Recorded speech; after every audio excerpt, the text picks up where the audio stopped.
amables televidentes. Bienvenido a otra edición de este programa Entérate con Mayra. Hoy, un día muy especial en la República Dominicana. Celebramos el Día de los Padres. Así que felicidades a todos aquellos padres, a todos aquellos papás y a los que van a ser papás. En este momento quiero llevar una dedicatoria especial a mi papá, don Eliseo, quien recientemente cumplió, adivinen cuántos años, 100 años. Y dice él que se mantiene imparable como el primer guandul. Así que felicidades a papá. Mire, hay esta semana un tema que ha movido mucho la opinión pública y ha dado mucho de qué hablar. Nos referimos al anuncio del presidente Luis Abinader durante una entrevista en un programa hermano, en el programa Hoy Mismo, que produce y dirige el destacado periodista Dani Alcántara. En esa entrevista, el presidente dijo que está consultando a diversos sectores de la opinión pública nacional, a diversos sectores de la sociedad dominicana, a ver si opta, a ver qué le dicen para él optar nuevamente por otro periodo más. En este caso tendría que presentarse a la convención de su partido para ver si obtiene nuevamente la candidatura presidencial por el Partido Revolucionario Moderno. Digo, a ver si lo tiene porque hay otros precandidatos que también aspiran en dado caso de que el presidente finalmente decida por presentarse nuevamente ante el electorado nacional. Nos referimos a que también aspiran dentro del Partido Revolucionario Moderno el doctor Guido Gómez Mazara y el ingeniero Ramón Alburquerque, dos contendientes muy fogosos y a veces con muchos niveles de criticidad frente a la gestión del actual presidente de la República. Así que si no surge otro aspirante a la nominación presidencial por el Partido Revolucionario Moderno, los PRDistas tendrán que escoger como su próximo candidato a la presidencia de la República entre el doctor Guido Gómez Mazara, entre Ramón Alburquerque y el presidente Luis Abinader. Yo pienso que eso que ha dicho el presidente de que está consultando a diversos sectores para ver qué le dicen en relación a si se presenta o no para otro periodo, yo creo que eso forma parte de una campaña soterrada para poner a mucha gente a hablar y él finalmente decidirse por optar por un nuevo periodo.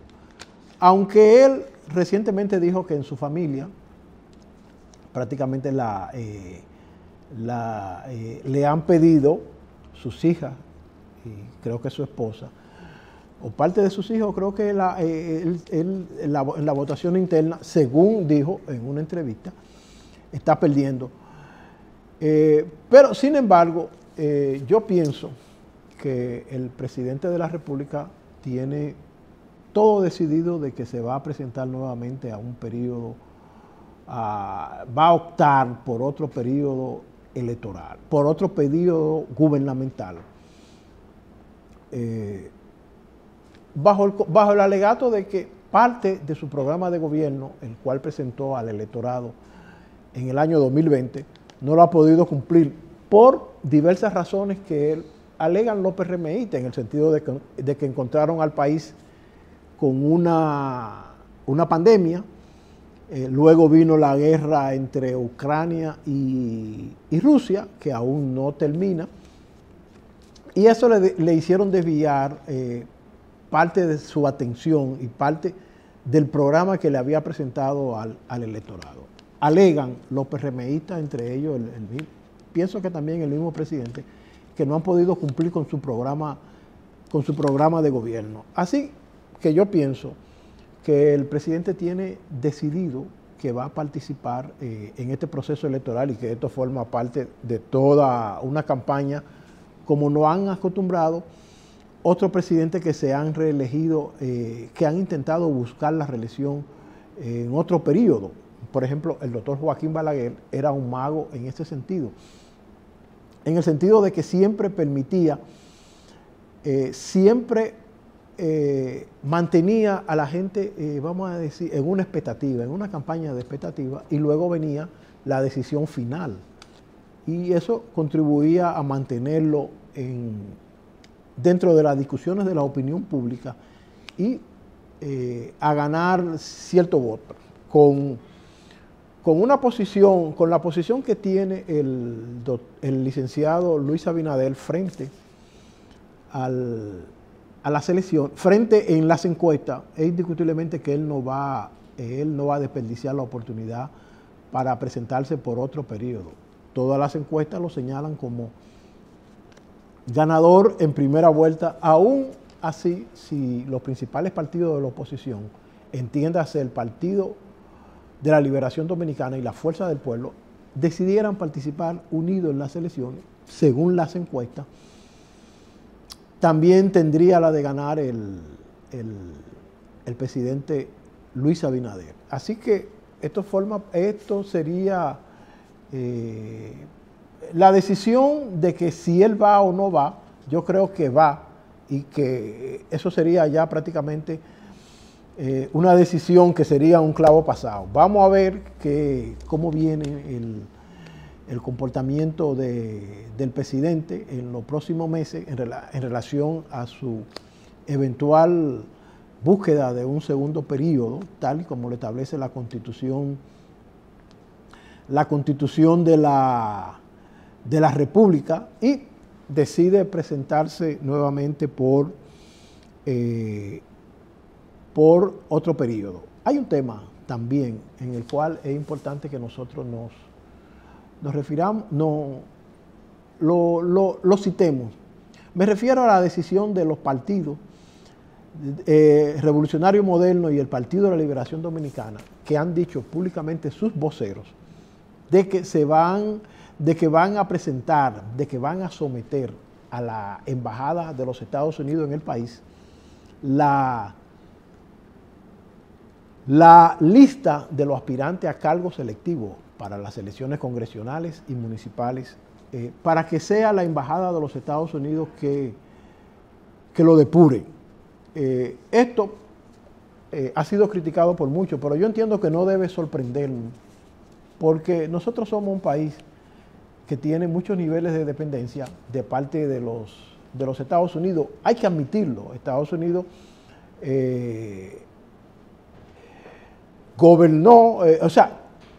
nos gobernó en dos ocasiones militarmente con una invasión, una intervención militar en el 1916 y en 1965. Otros hablan de otra intervención de parte de los Estados Unidos a principios del siglo pasado, pero con la Convención Dominico-Americana. Pero ciertamente que no debe sorprendernos el hecho de que se vean esos niveles de dependencia, porque en otros niveles, en otros asuntos, el país se ha manejado con mucha dependencia de parte de los Estados Unidos. Ahí están los organismos internacionales en donde República Dominicana siempre se ha adherido a la decisión de los Estados Unidos. Ahí hay en el Congreso ha aprobado numerosas leyes que son producto de la autoría y del interés de los Estados Unidos, como la ley de lavado de activos. O sea, Estados Unidos le interesa perseguir el lavado de activos, que yo digo que eso es bueno, y no manda esa ley que se le envió a otros países, le hacen algún tipo de modificaciones, y ahí la dependencia que nosotros tenemos en el aspecto económico, en el aspecto político y también en el aspecto cultural. Hay que reconocer que Estados Unidos es uno de los factores de poder en este país, junto con la iglesia, junto con la oligarquía o los empresarios y parte de los militares.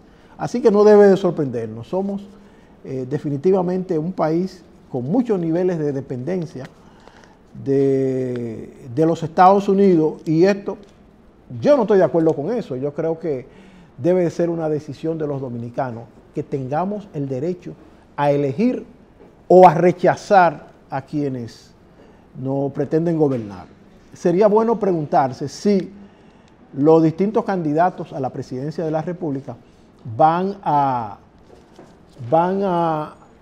someter a los candidatos de sus partidos, tanto presidenciales como vicepresidenciales, al escrutinio de la Embajada de los Estados Unidos. Y sería importante saber si esa embajada decide objetar a uno de esos candidatos a la presidencia de la República, ¿qué va a ocurrir en el país con eso? Yo pienso que es, a pesar de que nosotros por ahora, y no creo que ese sea el interés de nuestra clase dominante, le interesa zafarse del dominio que ejerce, de las presiones que ejerce Estados Unidos sobre nosotros. No creo que le interese zafarse, y como dije, hay que ver qué va a ocurrir con el hecho de que Estados Unidos decida una vez y por todas permitir objetar a uno de esos candidatos.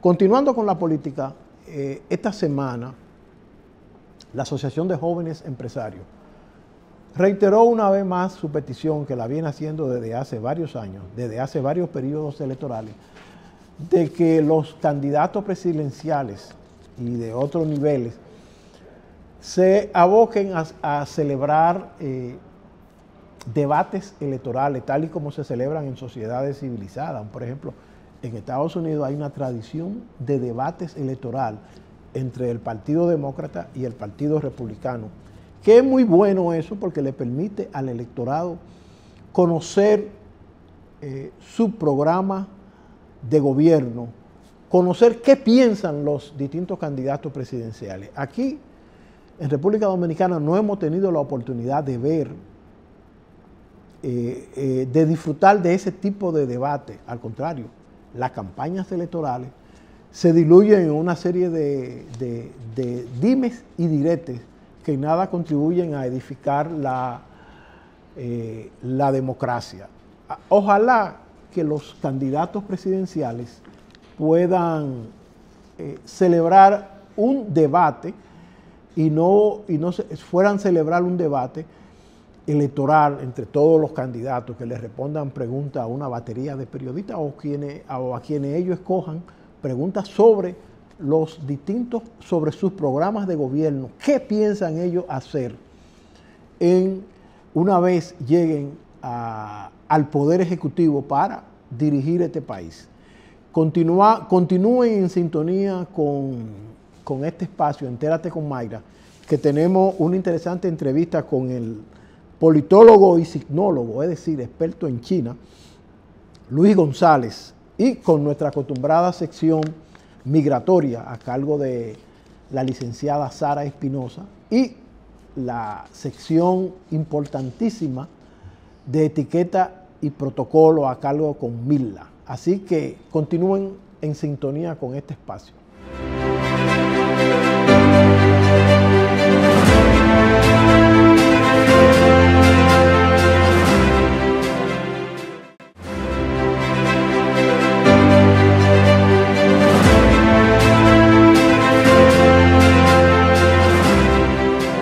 Gracias, amigos televidentes, por continuar con este espacio, Entérate con Mayra, que por cierto hoy doña Mayra está ausente por motivo de trabajo.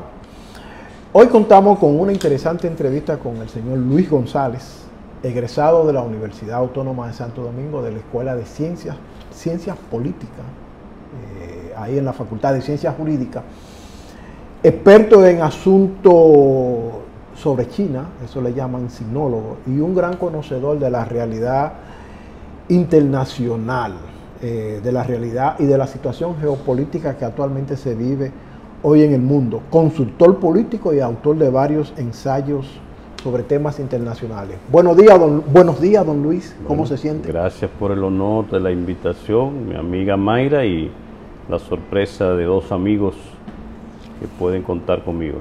Ok. Así es. Vamos a iniciar con una pregunta muy peculiar, y ya que usted tiene ese manejo, experto en temas internacionales, y quiero saber cuál es su opinión con relación a que si ¿usted cree que las relaciones diplomáticas de un país tienen que estar necesariamente ligadas a lo que es una relación comercial? Bueno, en el mundo de hoy más que nunca no se puede hablar de relaciones diplomáticas sin que el elemento comercial esté. Incluso se ha planteado la llamada diplomacia comercial. La República Dominicana, con el actual canciller Roberto Álvarez, formalizó algo que había iniciado el pasado canciller Miguel Vargas Maldonado, que es tener en cada embajada, en cada misión, un agregado comercial preparado. O sea, la Cancillería actual, a través del INESDI, el Instituto de Educación Diplomático y Consular, que dirige el embajador José Rafael Espaillat, prepararon jóvenes diplomáticos para cumplir con esa misión. De manera que, en síntesis, yo le podría decir que es necesario, porque además de proyectar el interés nacional, que de eso se trata, la política exterior, que la define un Estado, del cual el presidente, cualquiera que sea, es el jefe de la política exterior, que la ejecuta una cancillería y un canciller, pero quienes la ponen en práctica en las misiones son los embajadores. Y dentro de los embajadores, ahí la respuesta a su pregunta, ese equipo de diplomacia comercial para proyectar el interés nacional, diplomacia, pero sobre todo para proyectar la marca país, para hacer negocio, para proyectar nuestros productos, nuestros servicios, y también para atraer inversión extranjera a través de nuestras misiones. Por ejemplo, el embajador dominicano en China, en México, que es uno de los países que más está invirtiendo en la República Dominicana, ahora es una embajadora que tenemos, en España, que también es uno de los grandes inversionistas de República Dominicana. Ese embajador es la que recibe o el que recibe en su momento al que tiene interés de conocer la República Dominicana desde el punto de vista comercial, desde el punto de vista de inversiones. De manera que un embajador no solamente es un símbolo, no solamente es quien representa, no solamente es la primera cara del país ante el mundo y en el país en el que está acreditado, sino también la persona que procura negocios y beneficios para su país. Mire, don Luis, actualmente hay una guerra entre Rusia y Ucrania, por cierto, una guerra muy cruenta. Algunos analistas dicen que el principal objetivo de Rusia es, además de la defensa de su frontera, impedir el avance hacia el este de Europa de parte de la OTAN, pero también romper con ese mundo, vamos a llamarlo bipolar, que hay actualmente, en donde Estados Unidos es el principal regente, y hacer un mundo más multipolar. Yo le quiero preguntar, ¿cómo usted ve el mundo? ¿Cómo se vería el mundo después que finalice esta guerra? Sobre todo si los soviéticos salen airosos. Bueno, lo primero que ya no son soviéticos, la Unión Soviética terminó el 3 de diciembre de 1991. Con la caída del muro. El muro cae en el 89, el 3 de noviembre, pero ya la Unión Soviética se desmembra en diciembre del 91, y ahí quedan entonces todos esos países vinculados, lo que era la Unión Soviética, se quedan como países, incluso crearon una asociación de países independientes, entre lo que está Ucrania, Bielorrusia, los países bálticos, bueno, todo eso que era la Unión de Repúblicas Socialistas Soviéticas, tenía casi 27 millones de kilómetros cuadrados. Ahora la Federación de Rusia a 14, sí, 14 no, a 17 millones 75 mil kilómetros cuadrados, que es la Federación de Rusia. Sigue siendo el de mayor territorio y recursos del planeta. Pero la pregunta es muy interesante, porque de eso que se trata el mundo de hoy. Estamos en una era de cambio, cambio de era o época de cambio, y cambio de época, como decía Kissinger. Dicho sea de paso, uno de los temas del momento, porque acaba de visitar a Xi Jinping en China, y Kissinger acaba de cumplir el 27 de mayo 100 años. 100 años. Y ¿Usted cree que tenga lucidez? De esos todavía? 100 años sí tiene lucidez, y creo que hay que escucharlo, es mi humildísimo punto de vista. Y tiene de esos 100 años más de 65 en la cosa pública, de los 35, 30 años, de manera que tiene experiencia, no solamente porque tiene años, sino porque tiene años. Pero ese no es la pregunta, sino que precisamente nos encaminamos a un cambio de época, además de Kissinger, y estoy mencionando estadounidenses para que no se entienda que esto lo está promoviendo la narrativa rusa o la narrativa no occidental. El otro pensador que en su libro, que ha sido un bestseller, es estadounidense, se llama Ray Dalio. Ray Dalio explica de manera magistral cómo se producen los cambios de época, nuevos órdenes mundiales, que no tiene que ver, y esto lo digo para mucha gente que ha confundido y está confundiendo el nuevo orden mundial con el tema religioso. No es de eso que se trata, es un tema económico. Léase el libro de Ray Dalio para que entienda. Entonces, en ese cambio de época está surgiendo una era multipolar. Ahora mismo lo que hay es una era unipolar. Realmente la bipolaridad terminó precisamente cuando se desmembró la Unión Soviética, primero en el 89 con la caída del muro de Berlín y luego en el 91. A partir de ahí, por eso es que Fukuyama escribe el libro El fin de la historia, porque él entendía que ya con esa era unipolar, un solo hegemón que trazaría todas las pautas. Entonces, ¿para qué? La definición de historia de los enfrentamientos se van acabado. Claro, se demostró que no, porque ahí con toda esa unipolaridad, entonces quien explica mejor el concepto ya no es Fukuyama con el fin de la historia, sino Huntington con el choque de civilizaciones, que de hecho se está dando.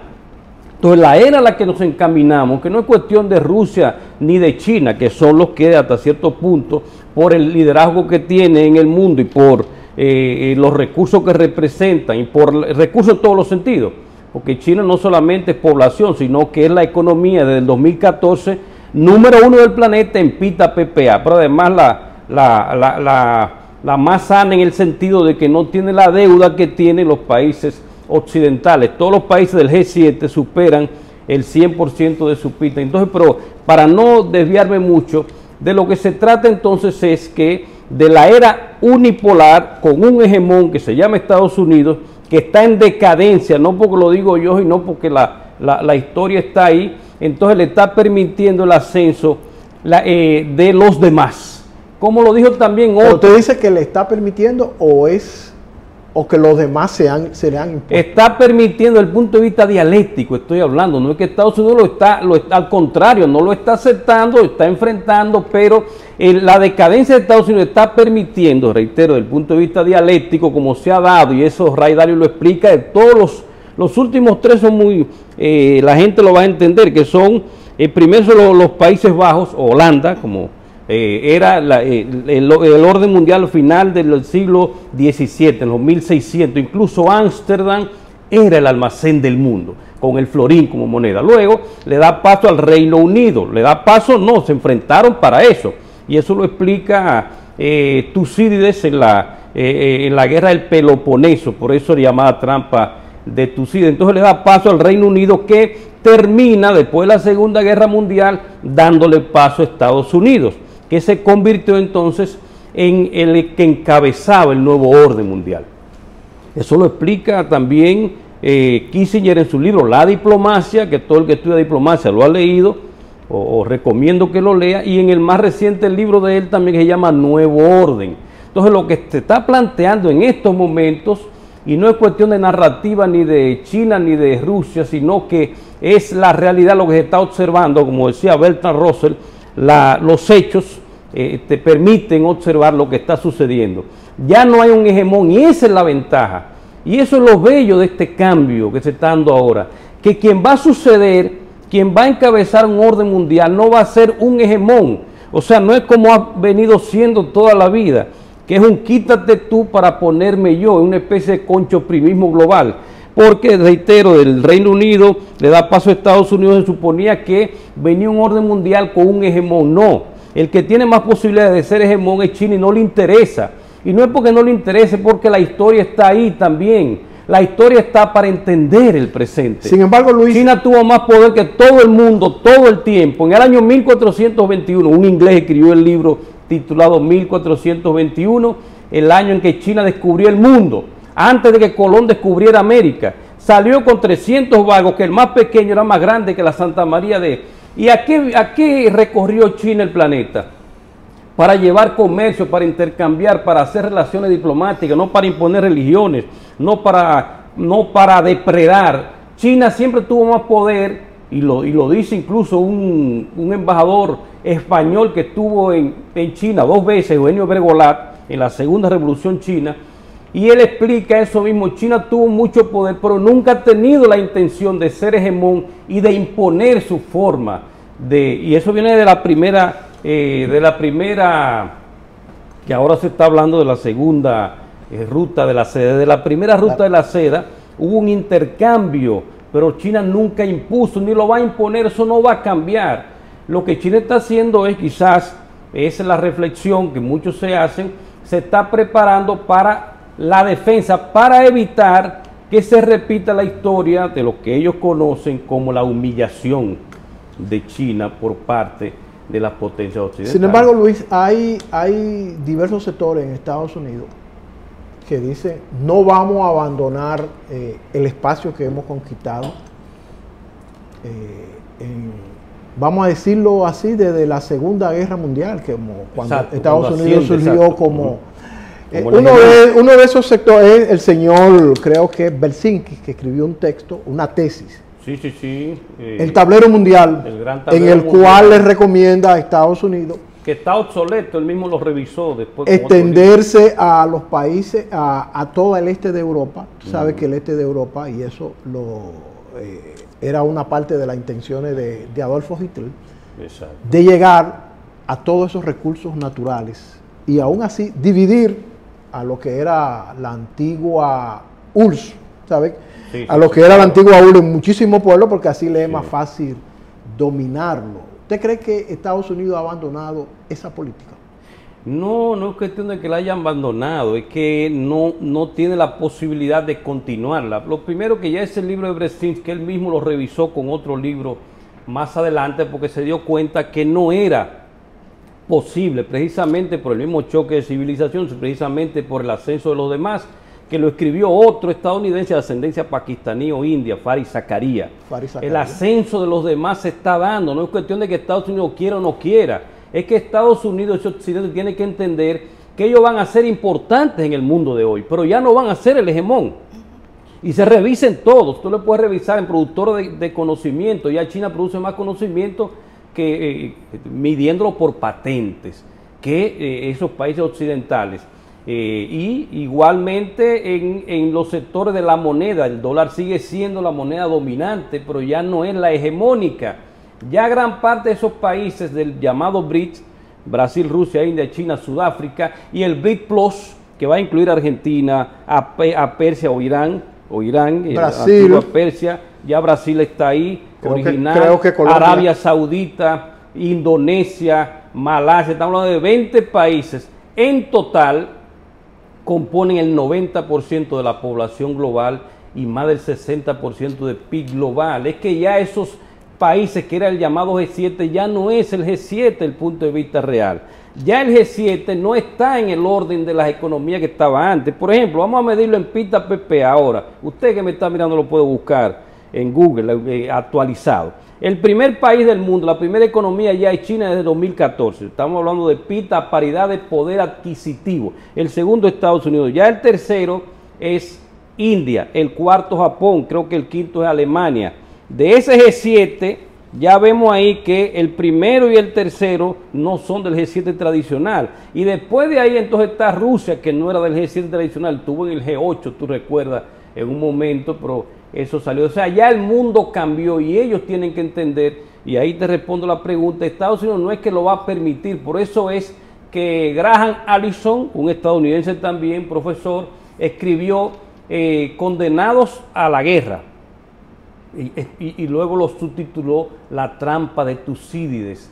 Estados Unidos o va a la guerra, se autodestruye, destruye el planeta y retrasa el desarrollo del planeta por muchos años, o entiende que de lo que se trata es evitar precisamente caer en la trampa de Tucídides, porque la trampa de Tucídides es lo que explicó Tucídides en la guerra del Peloponeso. Usted recuerda que Esparta, que era la gran potencia en ese momento en el Egeo, Esparta y Atenas se enfrentan.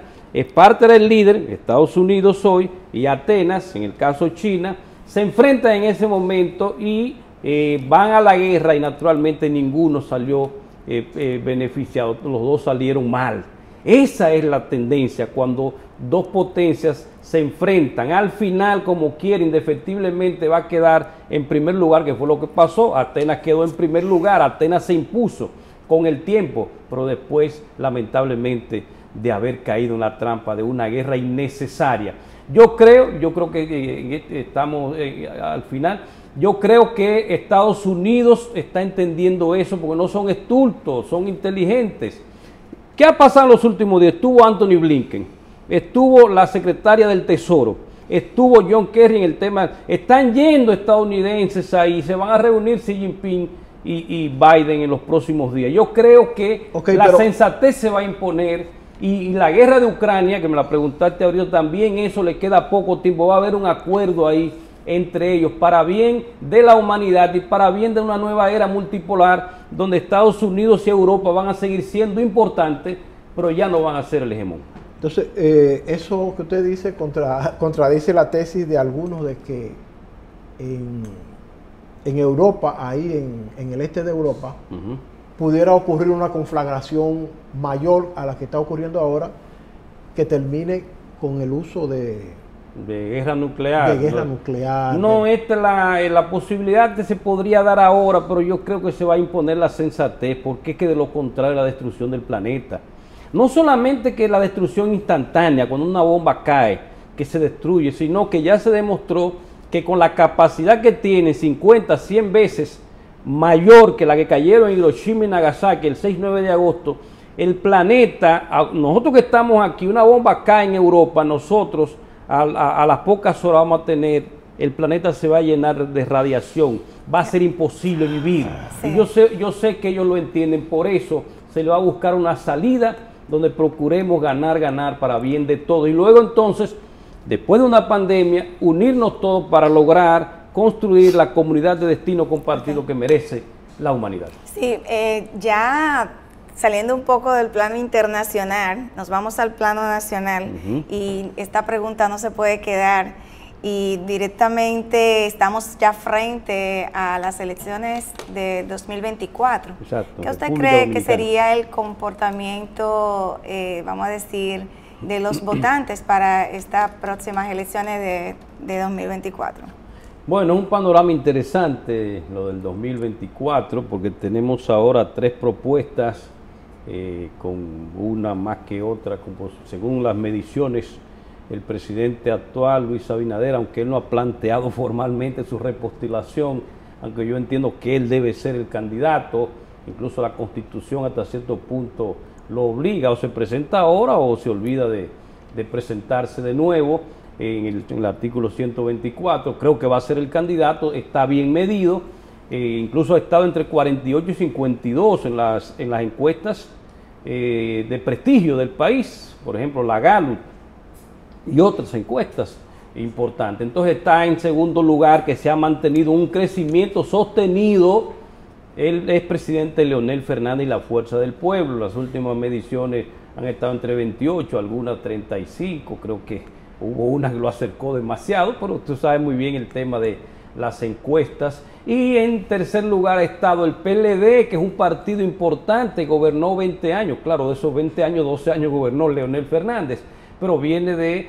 y tiene cuota de poder importante, de manera que lo que se va a producir, primero el domingo 18 de febrero, que son las municipales, y el domingo 19 de mayo, que son las presidenciales y las legislativas, y en dado caso una segunda vuelta creo que el 30 de junio, lo que viene para la República Dominicana es interesante y nada está definido en estos momentos.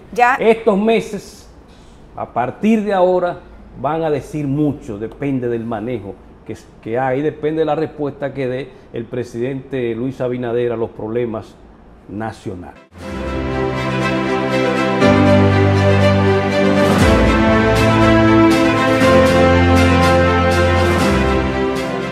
Gracias, amables televidentes, por continuar en sintonía con este espacio Entérate con Mayra.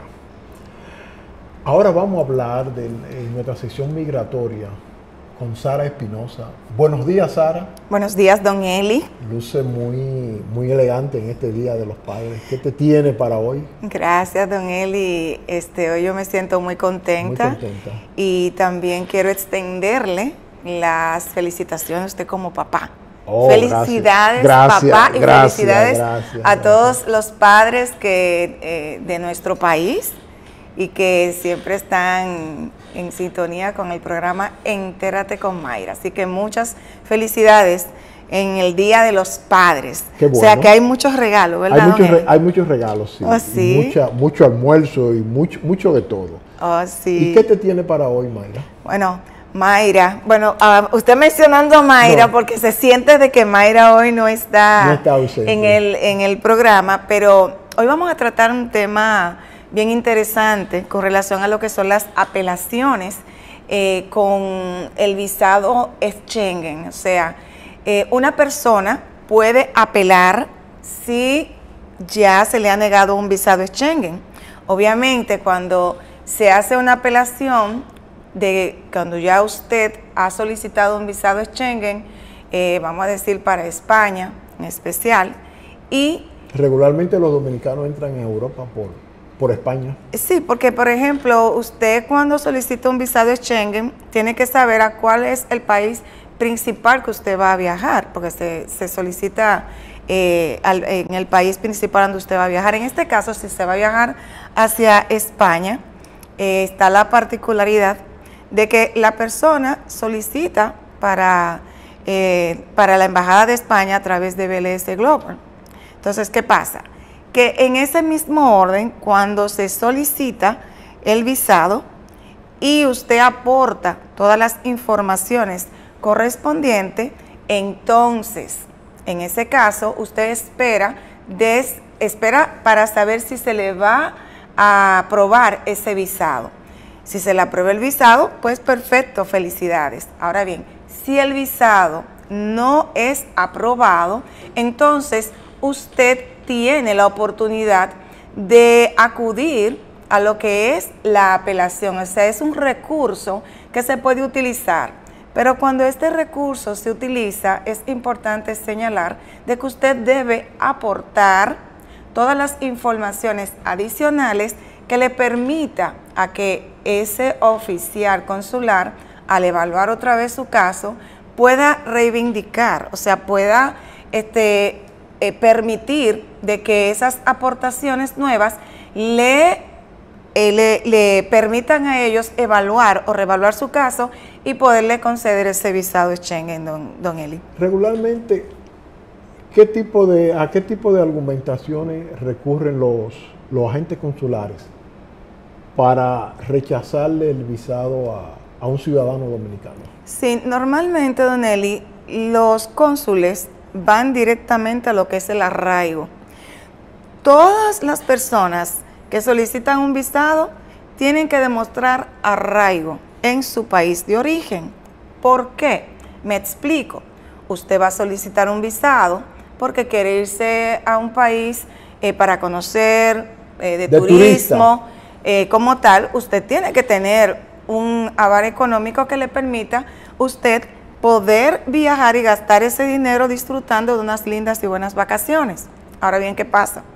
Que cuando usted aporta las pruebas, tanto económicas, civiles, en ese mismo orden, el cónsul evalúa qué tanto arraigo tiene usted en su país, que usted no va a ir a Europa a quedarse y quedarse ilegalmente, y entonces se le concede un visado pensando de que usted iba de turista, porque esa fue la intención principal, pero usted decidió quedarse en este país y estar ilegalmente. Entonces, esas son una de las cosas que evalúa un cónsul al momento de solicitar.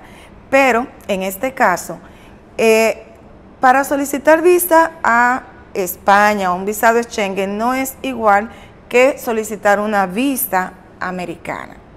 Me explico. Cuando una persona solicita un visado, una visa americana, tiene una entrevista directamente con el cónsul.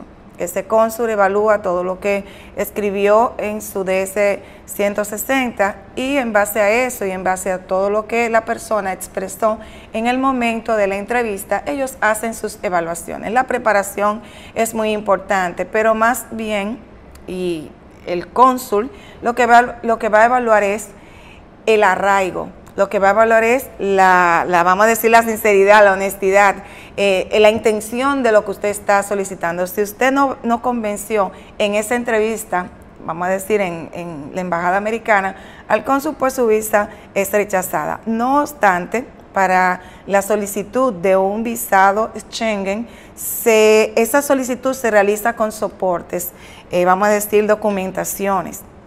Es una serie de documentación que se requieren, a donde usted no entra en una entrevista físicamente, sino usted aporta esas informaciones, don Eli, que le permite a la persona que al momento de evaluar su solicitud, convenza al cónsul de que su intención es con fines turísticos. Ahora bien, si el visado es negado, entonces puede recurrir a este recurso de la apelación. Y cuando va al recurso de la apelación es porque usted está aportando informaciones adicionales que puedan convencer a esa persona de que usted es una persona elegible para recibir ese visado Schengen. Se puede considerar que cuando un solicitante de visa es rechazado es porque le han descubierto alguna mentira que ha hablado, alguna pifia.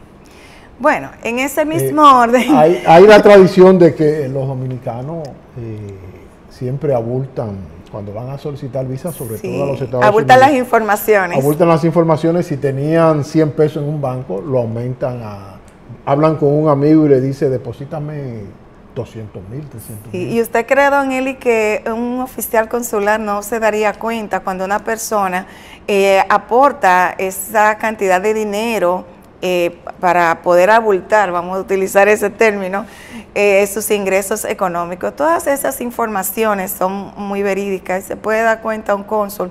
Es importante que las personas cuando solicitan visa den las informaciones verídicas, fiables y confiables. No acuda a informaciones que le van a dañar su perfil. Y se lo digo como una sugerencia. Cuando usted vaya a solicitar, trate de poder plasmar las informaciones claras, precisas y concisas y sobre todo verídicas en ese mismo orden para que no se le dañe su perfil. Y si usted es rechazado, que en una próxima oportunidad que usted vaya a solicitar visa, usted lleve aportaciones nuevas, diferentes, con relación a lo que son los cambios. ¿Qué tiempo puede durar la apelación?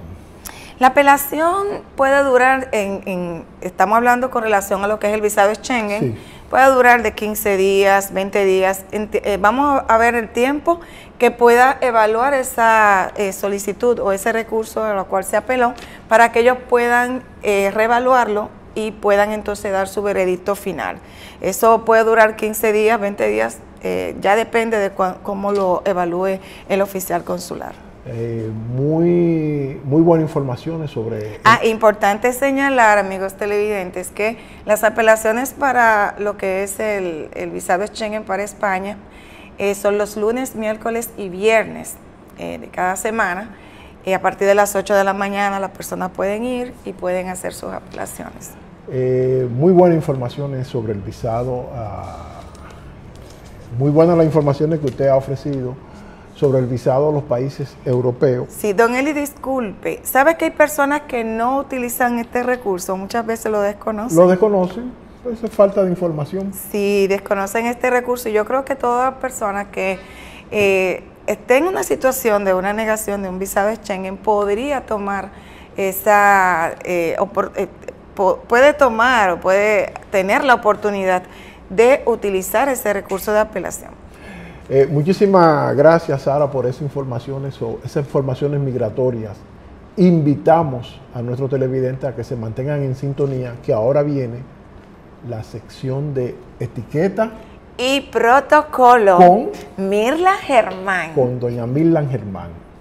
Buenos días, amigos de Entérate con Mayra. Ustedes dirán, pero ¿y este video con estos platos y estos cubiertos? Pues déjenme decirle que en la mañana de hoy vamos a tener un video muy ilustrativo con relación a la colocación de los cubiertos arriba de los platos, porque ustedes ven la posición que tienen, pues cada posición tiene su significado en protocolo, el cual usted debe conocer para así no pase la vergüenza cuando usted esté en un restaurante o haya sido invitado a una comida, porque ustedes sabrán que los cubiertos también tienen, vamos a decir, una comunicación no verbal. Así que vamos a iniciar a explicarle el significado de cada posición. Iniciamos con esta posición, la cual quiere decir que ya finalizamos nuestro plato. Usted ya terminó de comer. Para que el camarero ya se entere que usted finalizó, lo colocamos así de esa manera y enseguida el camarero sabrá y va a retirar el plato. Ahora, usted no ha terminado aún de comer, pero desea hacer una pausa, y para que el camarero no le retire el plato, entonces usted lo pone en esta posición. Esto quiere decir estoy en pausa. En pausa porque usted desea conversar, decir algo, y una pausa en el momento de estar comiendo. Así el camarero sabe y no le va a retirar su plato. Ahora tenemos la tercera posición. Con esta posición usted le está indicando al camarero que ya usted terminó este plato, que lo puede retirar y que le lleve el siguiente platillo. Porque hay almuerzos en restaurantes que le sirven de 2 platos. Entonces, cuando usted lo coloque así, esto quiere decir que ya finalizó este plato, que puede pasar el siguiente. Y esta posición, esto quiere decir que usted le está agradeciendo al camarero por el servicio y que la comida estuvo buena y que todo fue excelente. Así el camarero sabrá y va a quedar satisfecho porque dirá, le gustó mi servicio y la comida. Estas son las posiciones y el significado de cada posición. Ahora vamos a tener mucho cuidado, porque si colocamos los cubiertos de esta manera, le voy a mostrar. Si lo cruzamos así, de esta forma, y usted lo coloca así, esto quiere decir que no le gustó el servicio, no le gustó la comida, que todo estuvo desagradable para usted. Así que tenga mucho cuidado en colocarlo así. Bueno, al menos que esa haya sido su situación, que no le haya gustado el servicio, igual la comida.